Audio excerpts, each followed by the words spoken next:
नमस्कार। साहित्यिकी कार्यक्रम में आप सभी का स्वागत है।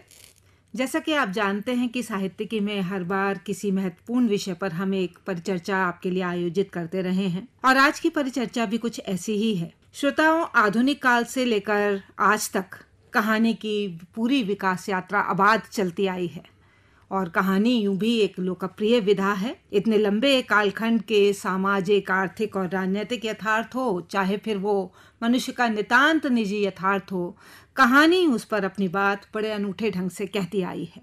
और इसी में अगर हम देखते हैं कि मनुष्य समाज को अपनी अनूठी शैली, अपने अलहदा कथन कहन से बड़े बड़े रचनाकारों, कहानीकारों ने प्रभावित किया है।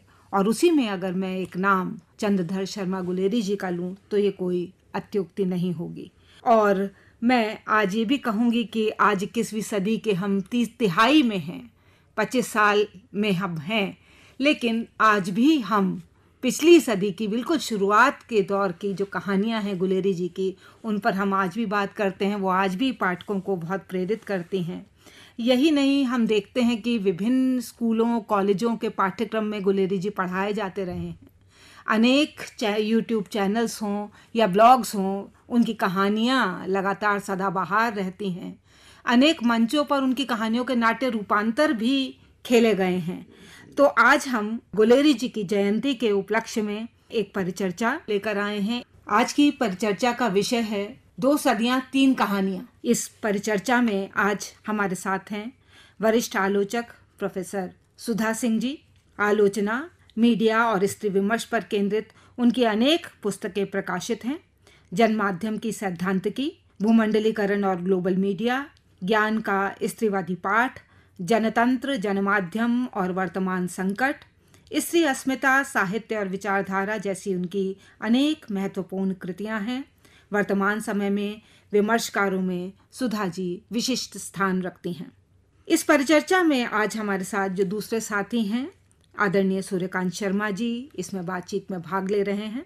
इलेक्ट्रॉनिक मीडिया के क्षेत्र में उनका दीर्घ अनुभव रहा है। दूरदर्शन और आकाशवाणी के अनेक कार्यक्रमों में निरंतर सक्रिय भूमिका में वे रहे हैं। सूचना एवं प्रसारण मंत्रालय के प्रकाशन विभाग के निदेशक रहे हैं। गद्य की अनेक विधाओं में उनकी आवाजाही रही है और इसी के साथ साथ कविता, समीक्षा, अनुवाद आदि में भी उनका विशिष्ट दखल है। हाल ही में पल दो पल साहिर के संग उनकी एक चर्चित पुस्तक आई है और एक पुस्तक शीघ्र ही एनबीटी से प्रकाशित होने वाली है। इस परिचर्चा में हमारे साथ जो एक और वक्ता हैं, प्रोफेसर राकेश कुमार, युवा आलोचक हैं, मीडियाविद हैं। राकेश जी की आलोचना का जो महत्वपूर्ण 2 सोपान हैं, नवलेखन का रचनात्मक विमर्श और मलयज का सृजन कर्म, और इसके साथ ही साथ हमारा समय, संस्कृति और न्यू मीडिया, ये उनकी आलोचनात्मक पुस्तक है। इसके साथ साथ राष्ट्रीय स्तर की सभी महत्वपूर्ण पत्रिकाओं में उनके आलेख लगातार छपते रहे हैं। तो मैं अपनी ओर से आप सभी का हार्दिक स्वागत करती हूँ इस परिचर्चा में। और जैसा कि मैंने पहले ही कहा कि ये जो आज की हमारी परिचर्चा है गुलेरी जी की कहानियों के इर्द गिर्द ये रहेगी। और जो उनकी सबसे महत्वपूर्ण कहानी जो 1915 में सरस्वती पत्रिका में प्रकाशित हुई, उसने कहा, और उससे पहले उनकी जो कहानी आई बुद्धू का कांटा, और 1911 में उनकी कहानी आती है सुखमय जीवन जी। लेकिन जैसा सत्कार हिंदी साहित्य में उसने कहा था का हुआ, वैसा सत्कार अकल्पनीय रहा अन्य कहानियों को लेकर। और आज अगर हम यहाँ 2025 से बात करते हैं तो मैं कहूँगी आज इस कहानी को 110 साल पूरे हो गए लिखे हुए। तो ये बहुत महत्वपूर्ण है कि हम इस चर्चित कहानी पर और इस कहानीकार की अन्य कहानियों पर आज हम बात कर रहे हैं। पहली जो जिज्ञासा है सुधा जी से कि हम जब इनकी तीनों कहानियों को देखते हैं, मुख्य रूप से बुद्धू का कांटा, सुखमय जीवन और उसने कहा, इनकी जो स्त्री पात्र हैं, मैं ये जानना चाहूंगी आपसे कि गुलेरी जी नवजागरण की पृष्ठभूमि में अपने इन महिला चरित्रों की निर्मिति किन आधारों पर कर रहे थे, और क्या ये महिलाएं अपने उस युग में कोई नया हस्तक्षेप कर पा रही थी? जी, आपके इस सवाल का जवाब देने से पहले मैं ये कहना चाहूँगी कि गुलेरी जी जब लिख रहे थे, निश्चित तौर पर महावीर प्रसाद द्विवेदी और उनके समकालीन सब उस समय सक्रिय रूप से लेखन और संपादन में लगे हुए थे। गुलेरी जी के सामने भी नवजागरण कालीन पृष्ठभूमि थी जिसमें स्त्री को केंद्र में रखकर चीज़ों को डिस्कस किया जा रहा था। आश्चर्य की बात है कि गुलेरी जी की पहली दोनों कहानियाँ जिनकी चर्चा आपने किया, जो 1911 और 1914 में प्रकाशित हुई, यानी उसने कहा था कि पहले जो 2 कहानियां प्रकाशित हुई, सुखमय जीवन और बुद्धू का कांटा, इसमें स्त्री जितनी मुखर दिखाई देती है जी। उसने कहा था तक जाते जाते वह मुखरता एक तरह की स्थिरता में बदल जाती है, एक ठहराव दिखाई देता है वहाँ।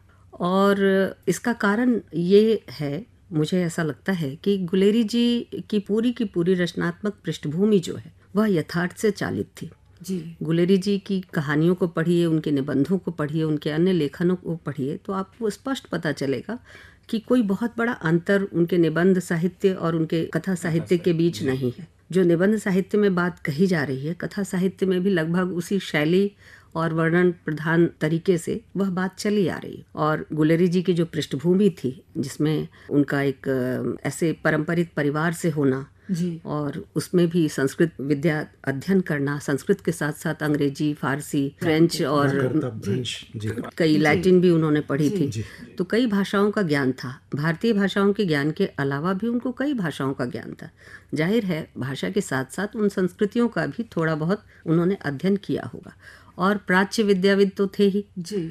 उनको काशी हिंदू विश्वविद्यालय में इसी पद पर आसीन किया गया था। तो इनके यहाँ जो स्त्रियां आ रही हैं, इनकी कहानियों में खास करके पहली 2 कहानियां महत्वपूर्ण हैं, सुखमय जीवन और बुद्धू का कांटा। सुखमय जीवन और बुद्धू का कांटा के लिए आलोचकों ने एक बात कही है कि ये दोनों कहानियां आत्मकथात्मक है, यानी स्वयं गुलेरी जी इसमें कहीं ना कहीं हैं। और गुलेरी जी इसमें जो कंट्राडिक्शन दिखाते हैं, इसमें एक तरफ स्त्री समाज है और एक तरफ पुरुष समाज है। पुरुष समाज पढ़ा लिखा है, अध्ययनशील है, उसको शिक्षा मिली है। स्त्री समाज उस तरह से शिक्षित नहीं है, लेकिन वह जो किताबी शिक्षा है वह जीवन के अनुभवों से और जीवन के शिक्षण से कितनी दूर पड़ती है, और स्त्रियां कैसे और किस प्रकार से अब भी पुरुषों को बहुत हद तक व्यवहार में, भावना में, मनुष्य होने में शिक्षित कर सकती है, यह इन 2 कहानियों से बहुत ही स्पष्ट हो जाता है। और दोनों ही कहानियों में देखिए कि जिस तरह से दाम्पत्य जीवन के संकट को, दुविधा को और दाम्पत्य जीवन के संबंध में जो वैवाहिक संबंध को जिस तरह से केंद्र में रखकर व्यंग का सृजन किया गया है कहानी के भीतर, और स्त्री पात्र को जितनी प्रबलता प्रदान की गई है, उसमें ऐसी शब्दावली है जो स्त्रियां प्रयोग करती हैं। और प्रयोग करते समय देखिए कि वे स्त्रियां अकेले नहीं प्रयोग कर रही हैं। जब खास तरह की, जिसे हम कहें कि शिष्ट शब्दावली का प्रयोग नहीं कर रही, तो अकेले कोई एक स्त्री नहीं कर रही, 3-4 समूह में कर रही। और समूह में वो अनपढ़ स्त्रियां हैं जो कहती हैं कि हम ऐसे अनाड़ी पुरुषों के सामने लहंगा नहीं पसारेंगे। अब ये देखिए, लहंगा पसारना ये अपने आप में, यानी हम इनके आगे समर्पण नहीं करेंगे, जी बिल्कुल ठीक, चाहे वो जितने शिक्षित ही क्यों ना हो। और ये जो समर्पण न करने का भाव है, इसमें स्त्रियों की जो व्यक्तिमत्ता है वो दिखाई देती है। यानी वो शिक्षित और सभ्य पुरुष को भी अपने से कमतर आंकती हैं, क्योंकि उसे व्यवहारिक जीवन का कोई ज्ञान नहीं। और यही नहीं, आप देखिए, जिसको लेकर आधुनिक समाज, आज़ादी के बाद का समाज बहस तलब हुआ, बातचीत चली, उन विषयों को किस तरह से बुद्धू का कांटा में उठाया गया कि स्त्रियों को चाटा मारते हो, उन पर हाथ उठाते हो, तुम्हारा हाथ कांपेगा, अभी तुम्हें चक्कर आएंगे। ये जो एक भय और अंधविश्वास या जो भी कहिए, मनोवैज्ञानिक एक प्रेशर बनाना, जबकि हमारे जो लेखक हैं गुलेरी जी, उनका इस अंधविश्वास, अशिक्षा और किसी भी तरह की चीज़ों के प्रति एक खास तरह का नकार भाव है। अंधविश्वास को बिल्कुल युक्ति की तरह स्त्रियां, लेकिन स्त्रियों के संदर्भ में जब आते हैं तो पुरुषों को कैसे मनोवैज्ञानिक बढ़त पुरुषों पर स्त्रियां ले सकती हैं, उसके लिए स्त्रियां इस्तेमाल करती हैं कि तुमने स्त्री पर हाथ उठाया, तुम्हें चक्कर आएंगे। जबकि चक्कर असल में आते हैं या नहीं आते, ये तो पुरुष ही बता सकते हैं जो इस तरह का कर्म करते हैं। लेकिन एक सजा की भावना कि अप्रत्यक्ष कोई शक्ति है, तुम अपने से कमजोर पर, शारीरिक बल में कमजोर पर हाथ उठा रहे हो, और ये अन्यायपूर्ण है। इस बात को रेखांकित करना स्त्री के पक्ष से गुलेरी जी कर पाए हैं अपने स्त्री पात्रों के जरिए। लेकिन दिलचस्प है कि उसने कहा था, वहां पहुंचते पहुंचते वह जो सूबेदारनी है, जो एक किशोरी की तरह कहती है, हर बार जब उससे पूछा जाता है कि तेरी कुड़माई हो गई, और वो धत कह के लजा जाती है और भाग जाती है। और ये कैशोर्य प्रेम जो पनपता है अंततः एक परिपक्व स्थिति में पहुंचता है जब वो लहना सिंह को अपने यहाँ अपने पति द्वारा निमंत्रित घर में पाती है और कहती है कि मैंने तो तुम्हें देखते ही पहचान लिया था। लेकिन यहाँ पर गुलेरी जी जरा सा चूके हैं, और ये चूकना किस तरह का है देखिए, कैसे समाज, परिवेश और अपना समय उन पर हावी होता है, वो देखने लायक है। इस तरह से चूके गुलेरी जी कि सूबेदारनी के मन में कोई द्वंद्व नहीं है अपने पूर्व प्रेमी को देखकर, किसी तरह का कश्मकश नहीं। बहुत सही वो इतनी मतलब सहज है उसे देख के। लेकिन ये सहजता स्वाभाविक नहीं है, मैं इसको इन्वर्टेड कॉमास में कह रही हूँ। ये सहजता स्वाभाविक नहीं है, किसी भी स्त्री के लिए स्वाभाविक नहीं है। अगर वो गृहस्थी के आयामों में पति के प्रति जो समर्पण और निष्ठा की जो पाठशाला है उसमें ढल न गई हो तो ये सहजता स्वाभाविक नहीं है किसी भी स्त्री के लिए, अगर उसके भीतर का व्यक्ति जाग रहा हो। औचित्यपूर्ण बात कही। तो मुझे लगता है कि गुलेरी जी पर उसने कहा था तक आते आते 1915 तक आते आते एक खास तरह का जो युगीन दबाव है स्त्रियों को लेकर, उनकी व्यक्तित्व अर्जन को लेकर, वह पड़ने लगा था। यही सबसे चर्चित कहानी है और यही गुलेरी जी मार खाती है। बिल्कुल आपने सही कहा सुधा जी, और मुझे यही लगता है कि सूबेदारनी एक पारंपरिक भूमिका में हमें दिखाई देती है। कोई कश्मकश नहीं है कि मेरा पति है, अब तो मैं उसकी हूँ। जबकि अगर हम सुखमय जीवन की बात करते हैं तो मुझे एक और बात बड़ी विशिष्ट लगती है स्त्री संदर्भ को लेकर, कि जो कमला की माँ है, जो कम पढ़ी लिखी है अपने पति और बेटी के मुकाबले, लेकिन वो लोक व्यवहार की इतनी ज्यादा पढ़त उसे हासिल है कि वो पहचान जाती है कि इसका जो लेखक है ये अविवाहित है, इसने सिर्फ सुनी सुनाई बातों पर ये कहानी लिख देती है और बेटी से शादी का विरोध करती है। और दूसरी जो कहानी बुद्धू का कांटा है, उसमें तो आप और भी देखें कि इतने सारे स्त्री समूह हैं जो उस रघुनाथ को घेर लेते हैं। बिल्कुल। और जो पढ़ा लिखा, जो प्रयाग से पढ़कर आ रहा है, वो अनपढ़ स्त्रियों के आगे एक तरह से सरेंडर कर देता है, उस रूप में हमें दिखाई देता है। और वो उसे बिल्कुल बहुत लोक पक्ष का, मुझे लगता है गुलेरी जी को बहुत अच्छा ज्ञान है, और वो विट जो वहाँ इस्तेमाल करते हैं। तो ये चीज उसके आगे उसने कहा था कहानी स्त्री संदर्भ में मुझे लगता है थोड़ी कमतर पड़ती है। चर्चा को आगे बढ़ाते हुए मैं सूर्यकांत जी आपसे ये जानना चाहूंगी कि आप हिंदी कहानी में गुलेरी जी के कथात्मक अवदान को किस रूप में देखते हैं, और खासकर मैं जानना चाहूंगी उसने कहा था कहानी को आप एक पाठक के नजरिए से किस रूप में पाते हैं।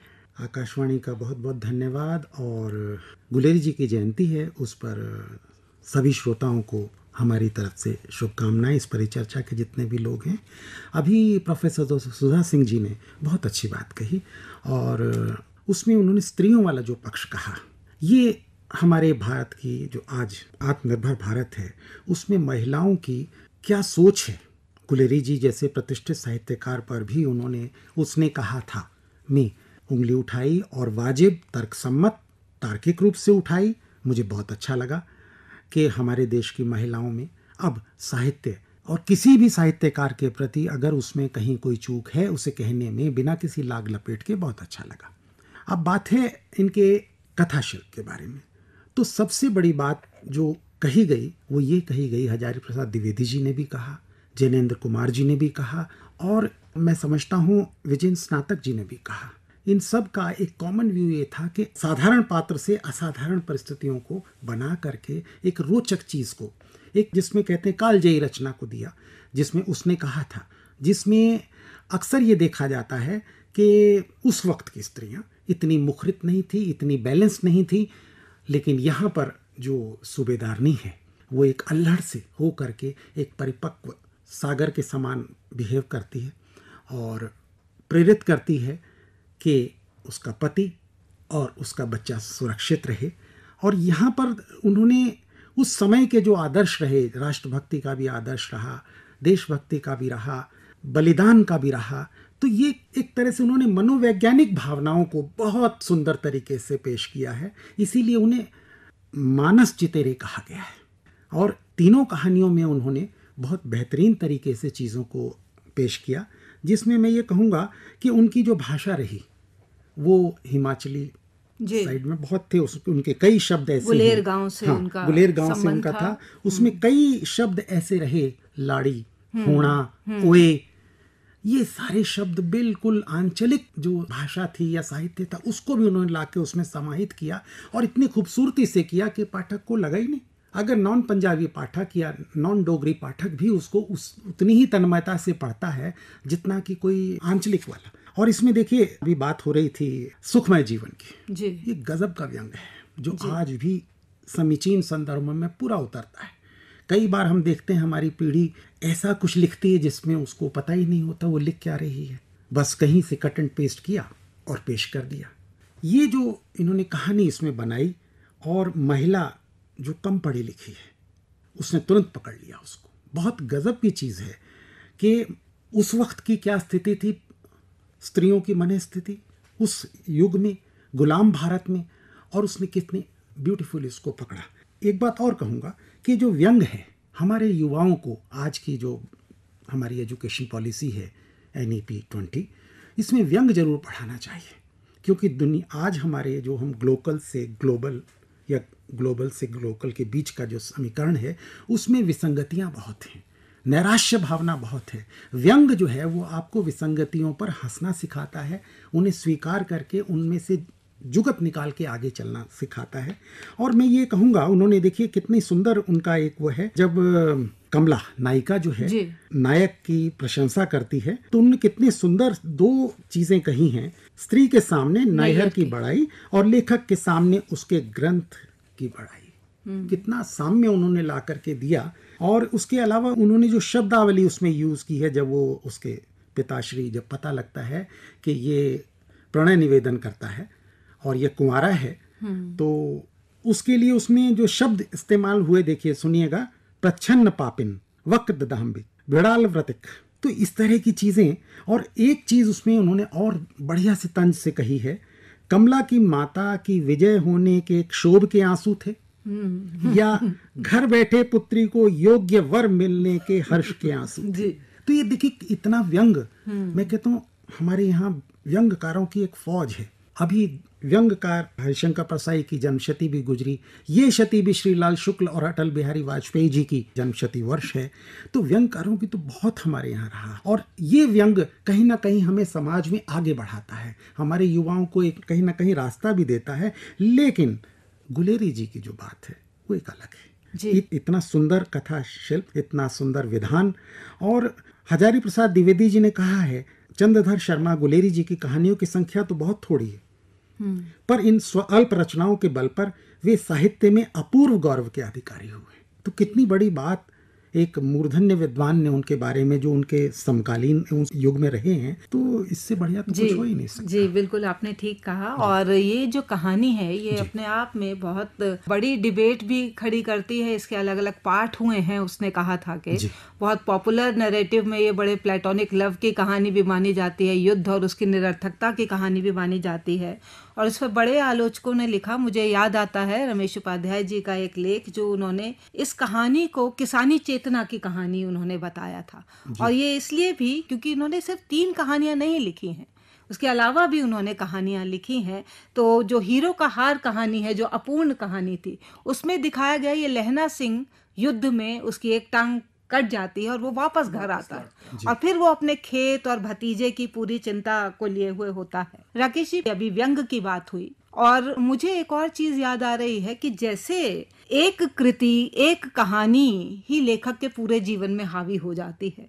हम इतनी देर से बाकी कहानियों की भी चर्चा है, लेकिन पूरे साहित्य में 110 वर्षों में भी उसने कहा था कि चर्चा वैसी ही बनी रही जैसे श्रीलाल शुक्ल जी ने भी बहुत कुछ लिखा, विश्रामपुर का संत भी लिखा, लेकिन उसकी चर्चा उस तरह से नहीं हुई, लेकिन राग दरबारी की ही चर्चा हुई है। आप उसने कहा था को किस रूप में देख पाते हैं? प्रज्ञा जी, उसने कहा था कहानी, आपने बिल्कुल सही कहा कि कई बार रचनाकार की सीमा बन जाती है उसकी सबसे प्रसिद्ध रचना, और उस रचना को पाठकों का या आलोचकों का या पूरे साहित्यिक समाज का इतना स्नेह और प्यार मिल जाता है कि बहुत सारी चीज़ों पर चर्चा नहीं होती है। उसने कहा था कहीं ना कहीं मुझे लगता है कि उसने बाधित भी किया कि अन्य कहानियों पर कम चर्चा हो पाई। और जिस प्रकार से अभी सुधा जी ने और आपने भी कहा कि कैसे एक बड़ी प्रखर एक चेतना गुलेरी जी में मौजूद थी। गुलेरी जी विद्वान थे, समालोचक थे, शिक्षक थे, प्राध्यापक थे, अनुसंधाता थे, अनेक भाषाओं के ज्ञाता थे और एक वैश्विक दृष्टि उनके पास थी जी। और उसकी पूरी झलक उसने कहा था हमें दिखाई देती है कि किस प्रकार से एक जब जिस समय में हमारी कहानियों में सिर्फ हम अपने आसपास की समस्याओं को देख पा रहे हैं, वहाँ एक वैश्विक समस्या को लेकर आते हैं जहाँ पर एक युद्ध का मोर्चा उन्होंने दिखाया। बिल्कुल ठीक। और एक बड़ा कारण ये भी रहा कि अपील बहुत बड़ी थी इस कहानी की। सिनेमा में कहा जाता है कि ट्रेजेडी सबसे ज्यादा व्यक्ति है, इस कहानी में एक बड़ी ट्रेजेडी है। इस कहानी में जब अंत में लहना सिंह त्याग कर रहा है, अपने प्राणों का त्याग कर देता है, प्रेम के लिए त्याग कर देता है, तो एक बड़ी मास अपील वहां पर दिखाई देती है।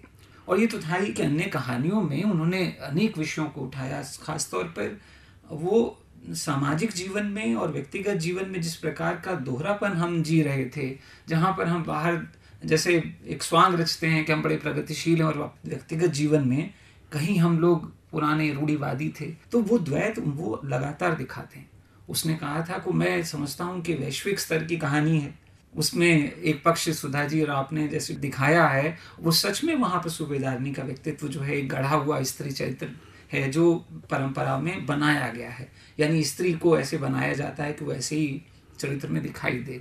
वहाँ पर जो वैश्विक स्तर पर युद्ध चल रहे थे और खासतौर पर प्रथम विश्व युद्ध का जो आतंक है वो दिखाई देता है।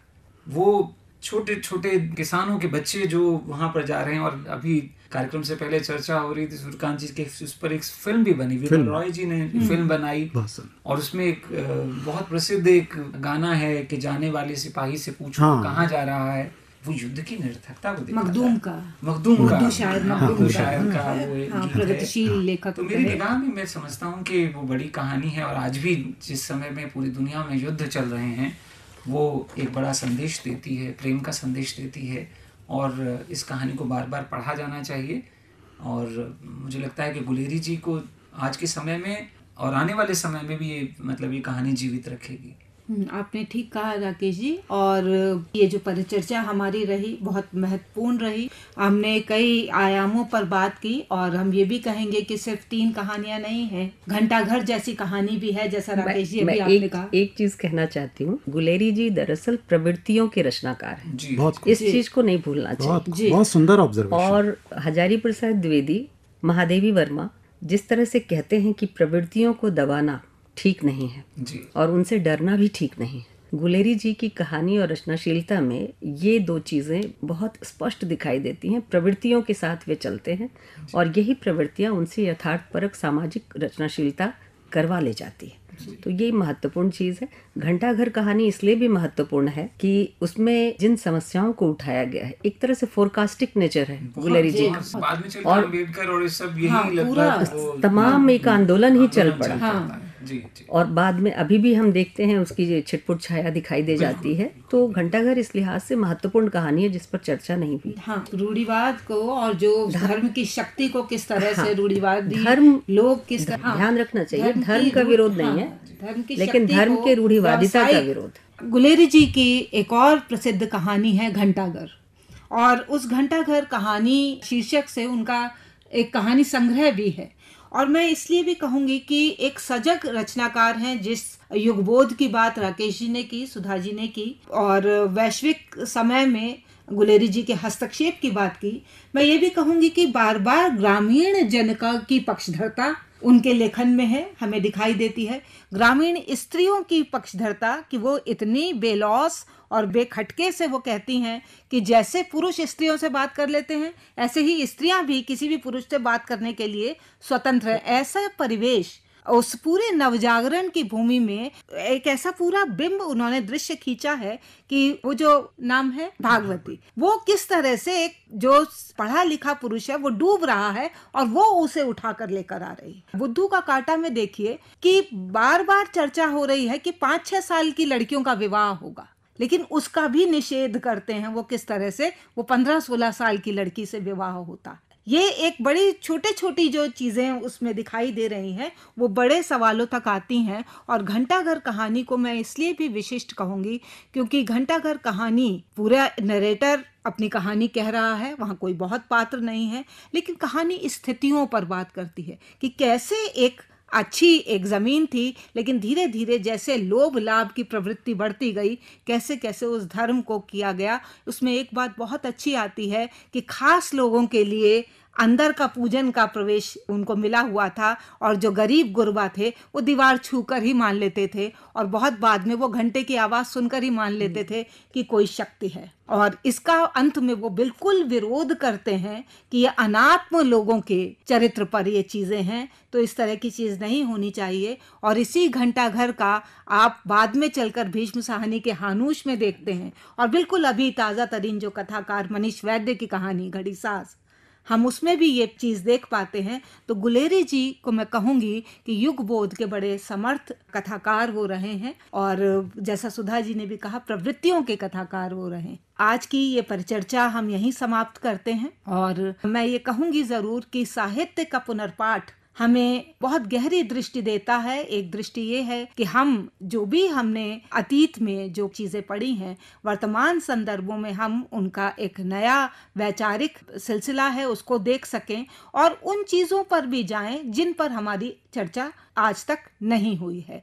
तो इस संदर्भ में मुझे लगता है आज की ये परिचर्चा बहुत महत्वपूर्ण परिचर्चा रही। उन पक्षों पर भी बात हुई, खासतौर से स्त्री पक्ष पर भी बात हुई कि गुलेरी जी कहाँ चूके हैं, जिसकी तरफ सुधा जी ने बड़ी अच्छी तरह इशारा किया। मैं आज की इस परिचर्चा के लिए सुधा जी का, सूर्यकांत जी का और राकेश जी का बहुत बहुत आभार करती हूँ। आप हमारे स्टूडियो में आए, धन्यवाद। आपका भी आभार प्रज्ञा जी, बहुत अच्छा संचालन किया। शुक्रिया। बहुत बहुत शुक्रिया।